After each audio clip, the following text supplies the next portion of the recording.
On Monday morning, I walked back into Revengeaita carrying the kind of badge no one ever expected to see on my chest. Lead Auditor, assigned by North Arch Freight Systems, the largest client this company had ever managed. I did not pause at the reception desk. I did not wait for anyone to acknowledge me. I just stepped forward, letting the thin plastic badge swing lightly against my jacket. The open office froze, a hush spreading through the rows of desks like someone had pulled the power.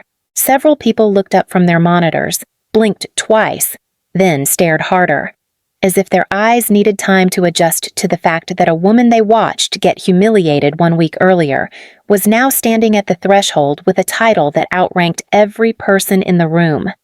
I said nothing at first. Silence speaks loudly when people remember what they said to you the last time you stood there. Gavin Rusk, the engineering manager who had mocked me in front of an entire product team, stood near the conference room doorway with a stack of printouts clutched in his hands. His expression stayed stuck between confusion and dread.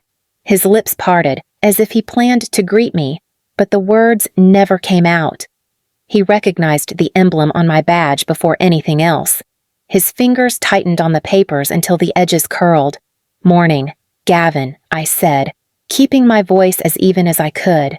"Last week you told me that if I was really that good, I should go work somewhere else. So I did."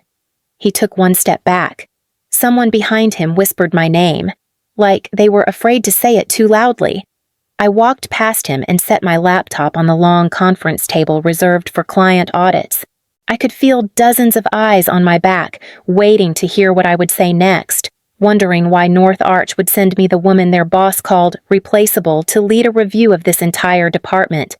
I opened my laptop, signed into the audit system, and finally lifted my head. Let me tell you how I got here. 1 week earlier, I sat in the cramped project room surrounded by half the product team. We were supposed to review the new integration roadmap, but Gavin Rusk had turned the meeting into a performance long before I opened my mouth. I had barely finished explaining why the request queue kept collapsing under load when he laughed sharp, clipped, meant for an audience. "Maribel, he said, waving his hand like he was shooing away a child. "You always make things dramatic. If you're so good at fixing everything, maybe go work somewhere else. Clearly, we don't need your constant commentary." A few people lowered their eyes. A couple of them snorted quietly. The kind of nervous laughter people use when they hope they will not be the next target. I felt the heat rise in my neck, but I kept my voice calm. "I'm giving you the reason the system keeps failing. Gavin, if we ignore it again, the next outage will be worse." He tilted his head as if he pitied me. "If you want to rewrite the whole company, Maribel, do it on your own time." Then he pointed directly at the door. "Get out." No one moved. Even the HR rep sitting in the corner, taking attendance for reasons no one understood, stared at her tablet as if she suddenly lost the ability to hear. I closed my laptop without a word. Gavin smirked like he assumed I would beg for another chance or apologize for speaking up. Instead, I stood, slid my notebook into my bag, and walked out. The room behind me stayed silent long after the door clicked shut. I made it to the elevator before my phone buzzed. An email from HR. "Your departure from the meeting has been noted as a relief for workflow clarity. Please adjust your communication style if you intend to return." I read it twice, let the weight of it settle, and kept walking. The moment the elevator doors closed behind me, the truth hit hard. I had walked out with no plan, no backup, and rent due in a little over 2 weeks. The panic came in slow waves at first. Then, all at once when I reached the parking lot and sat in my car, I called my sister, Liana, hoping her voice would calm me. "You really left?" she asked. Not shocked, just worried. "I did," I said. "He told me to go, so I went." "You always hold everything together," she murmured. "Just make a plan before the fear eats you alive." "I'm trying." That was the most honest answer I had. When I got home, I opened my laptop and stared at the untouched tab labeled Professional Profile. I had not updated my LinkedIn in over 2 years. I began rewriting my headline, my skills, every project I had carried by myself while other people took the spotlight. With every line, my hands shook a little less. Just before midnight, a notification popped up from a job board I still had bookmarked.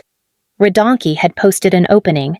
Senior Analyst, Urgent Hire, Immediate Start. I opened the listing. The responsibilities section looked like someone had taken my old duties, stretched them into double their size, and slapped a new title on top. My name was not on it, but my fingerprints were everywhere, every workflow, every technical note, every phrase I had written. I stared at the listing until the words blurred. They had not thought I was incompetent. They had thought I was replaceable. A message from Liana buzzed through. Try to sleep. Tomorrow will make more sense. I turned off the screen, leaned back, and breathed. I had stepped into free fall, and there was no taking it back now. 2 days after walking out of Revengeaita, I sat at my kitchen table scrolling through job postings that all asked for 5 years of experience and paid less than what I had earned as a junior. My chest tightened with every rejection email that landed in my inbox. I shut the laptop, rubbed my eyes, and told myself I would try again after dinner. My phone buzzed. A notification from LinkedIn. A message from North Arch Freight Systems. The massive logistics client Revengeaita depended on for most of its revenue. The sender's name was Darren Holt, Director of Systems Integration. Hello, Maribel. I hope you are well. I'm reaching out because we have not forgotten the assistance you provided last spring during that API failure. Are you available for a short conversation? I read it twice, then a third time. My hands went cold. I typed back slowly. Yes, I'm available this evening. He called 10 minutes later. His voice was steady, professional, but warmer than I expected. Thank you for responding so quickly. Maribel, I understand this is unexpected. That's one word for it, I said, trying to steady my breathing. He let out a quiet laugh. Last spring, during that integration collapse, Revengeaita told us the issue was on our side, but our internal logs showed something different. The fix appeared to come from your user account. You were never credited. I closed my eyes. I was the one who fixed it. No one wanted to touch the ticket. I suspected as much. He said, We kept the logs, including your commit notes. I covered my mouth with my hand. I had written those notes late at night, tired and angry, but determined to prevent a customer outage. Would you be open to discussing a small advisory project? Darren continued. Nothing formal yet. We just want your perspective on a few details we've been reviewing. My voice came out quieter than I intended. Yes, I can do that. For the first time in days. Something in my chest loosened, not relief exactly, but the sound of a door unlocking somewhere I did not expect. Darren sent the files an hour after our call sanitized logs, a handful of request traces, and a note that read, We just want your technical opinion. No pressure. I opened the first log and felt my stomach tighten. The timestamp block was the first red flag. The request supposedly completed at 2 in the afternoon, yet the upstream queue showed no corresponding activity until nearly midnight. I scrolled further. Lines marked successful carried payloads that were clearly empty. Error codes were overridden with manual status messages. The pattern was unmistakable. Someone at Revengeaita had forced these logs to look clean. I whispered to myself. They hid this. A second file opened, and my suspicion sharpened. The indentation style, the trimmed white space, the way the comments were phrased, they belonged to one person, Marcus Bell, Gavin's engineering manager. I had spent enough nights fixing his rushed patches to recognize his style instantly. Darren called again before I could fully process the implications. Did you see anything concerning? I hesitated. Your logs don't match system behavior. These successful flags were forced. The failure rate is much higher than Revengeaita reported. A beat of silence. Then Darren spoke quietly. That confirms what we suspected. I leaned back in my chair. If these logs were handed to auditors, the discrepancies would stand out immediately. They would, he replied. And that is why we want your help. My help, I repeated. We'd like you to advise us short term. Darren said. A few weeks, flexible schedule. We need someone who understands Revengeaita's system but is not bound by their internal politics. I closed the laptop slowly, my pulse thudding in my ears. They were asking me to step back into a fire I had only just escaped. Send me the details. I said. I'll take a look. The call ended, but the weight of the files remained in my hands, evidence of a truth Revengeaita thought would stay buried forever. 2 days after I sent my notes, Darren called again. His voice carried an urgency he had not shown before. Maribel, our leadership would like to meet with you in person. Can you come to Seattle tomorrow? I swallowed hard. Is this about the discrepancies? It is, he said, and more. The next morning, I took the early train north. Darren met me in the lobby of North Arch's headquarters, his expression tight but welcoming. He led me through a quiet hallway and into a glass-walled conference room where 3 people waited: an operations director, a senior engineer, and a woman in a navy suit who introduced herself as Elaine Foster, legal counsel.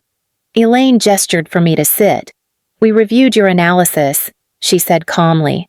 Your observations confirm that Revengeaita reported inaccurate system metrics for at least 3 quarters, the director added. This impacts our audit cycle and our financial risk evaluations. I felt my throat tighten. If the logs were altered intentionally, Elaine raised a hand. We cannot say that yet. But we have reason to believe Revengeaita knew their system state was worse than what they disclosed. Darren slid a folder toward me. Inside was a printed offer letter. Maribel, he said, we would like you to serve as lead external auditor for a full investigation into Revengeaita's integration pipelines. You know the system better than anyone else we can trust. I stared at the page. The salary was higher than anything I had ever imagined earning. Training budget, full access privileges, travel expenses, legal coverage, all carefully listed. The engineer leaned forward. We need someone who won't be intimidated or pressured. Someone who understands how they operate. I let out a slow breath. You're asking me to walk back into the company that pushed me out. We are, Elaine replied. Because you are the only one who can do this right. I closed the folder and nodded once. Then I'll do it.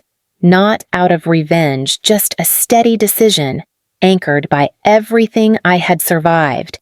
When I walked back into Revengeaita with the North Arch badge clipped to my jacket, the reaction was immediate. Executives moved faster than I had ever seen them move. Gavin tried to intercept me near the conference wing, but Darren, who had accompanied me for the first hour, stepped between us without even raising his voice. We'll use the large audit room, Darren said. Lead Auditor Knox needs space. Gavin's mouth twitched. Lead, what I met his eyes. Lead External Auditor, assigned by your biggest client. He looked like someone had pulled the floor out from beneath him before he could respond. HR Director Mia Levin appeared with a tight smile. Maribel. Welcome back, she said, pretending warmth. For your convenience, we've prepared a limited data package, only the most recent 2 months. Legal insists that older logs are unnecessary. Darren glanced at me. I opened my briefcase, pulled out the fully signed audit contract, and placed it on the table between us. That won't work, I said. North Arch granted me access to all 12 months of relevant data, complete logs, full ticket history, no exclusions. Mia's smile flickered. That may not align with our internal policies. I leaned forward slightly. Your internal policies don't override a client contract. You signed this. All of you. A thin ripple of whispers moved through the engineering floor. Gavin stepped back, jaw tight, as if he expected me to raise my voice. But I did not have to. While they argued quietly in the hallway, I set up my laptop in the audit room, A soft knock sounded beside me. I turned to see Eli, a junior engineer who used to sit 2 rows behind me. He glanced around nervously before slipping a small folded note into my hand. "Thought you might need this," he whispered. "Do not say where it came from." He hurried away before I could ask anything. I opened the note under the table.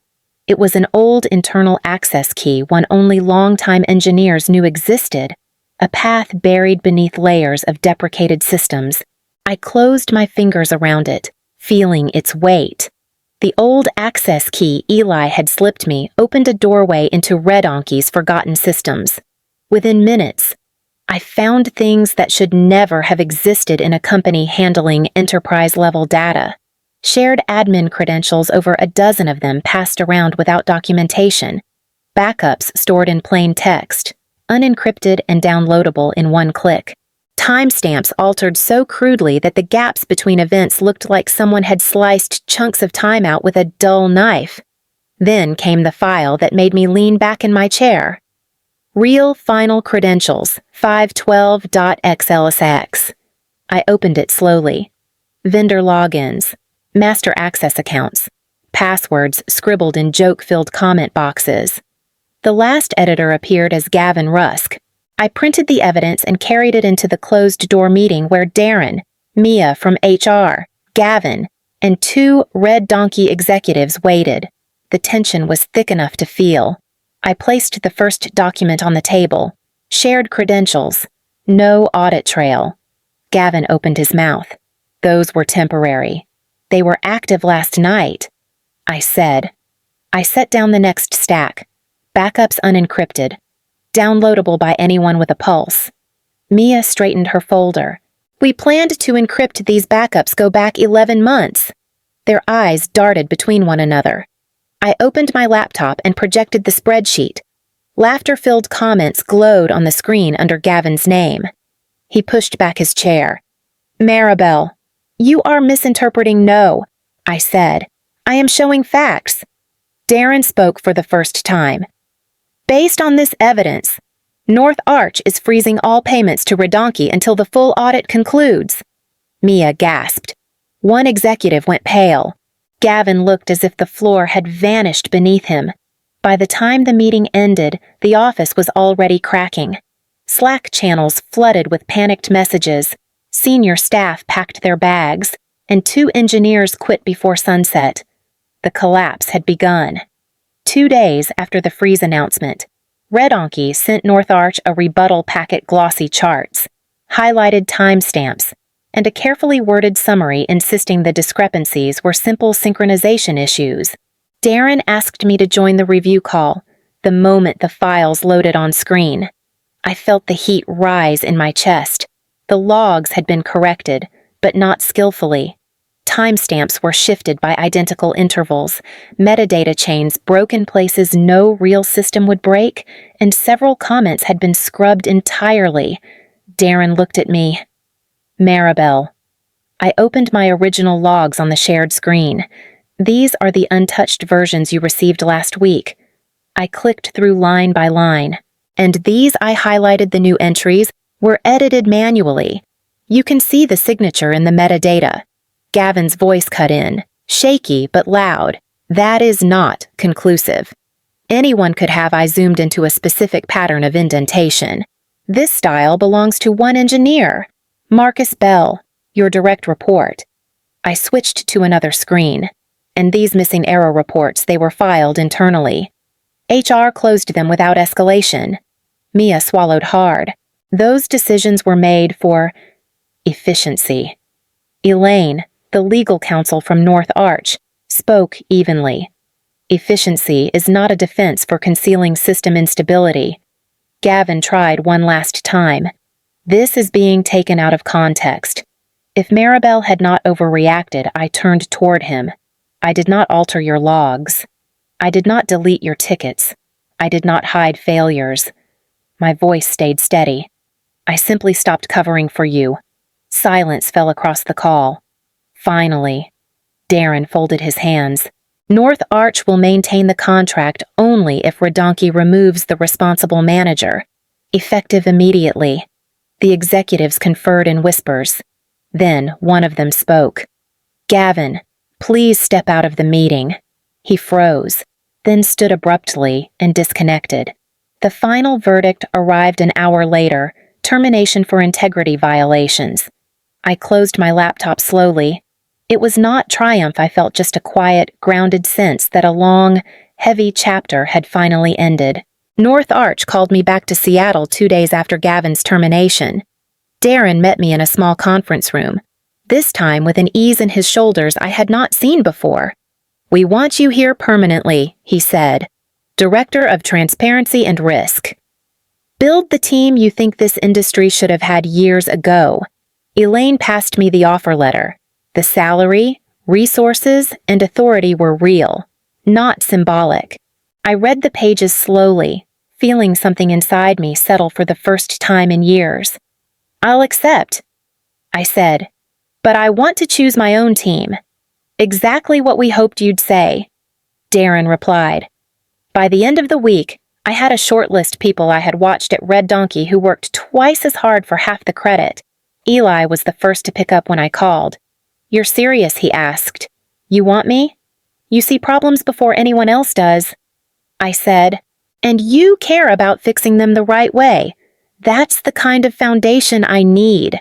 He exhaled shakily. "Then I'm in." 2 others followed, each surprised to be chosen, each carrying the same quiet exhaustion I had worn for so long. It felt right giving them a way out instead of leaving them behind in the fire I had escaped. Late that afternoon, as I walked toward the exit of Red Donkey after collecting my final documents, someone stepped into my path. Gavin. He looked smaller than I remembered, his voice thin. "Maribel. I was under pressure. You know how things were." I held the door open, keeping my tone even. "You told me that if I was good enough, I should go somewhere else. So I did." He opened his mouth as if to argue, but nothing came. "I'm not coming back," I said, and walked past him without waiting for a response. Outside, the air felt clearer than it had in a long time. Justice was done quietly, without celebration, just the steady stillness that arrives when the right people finally lose their power.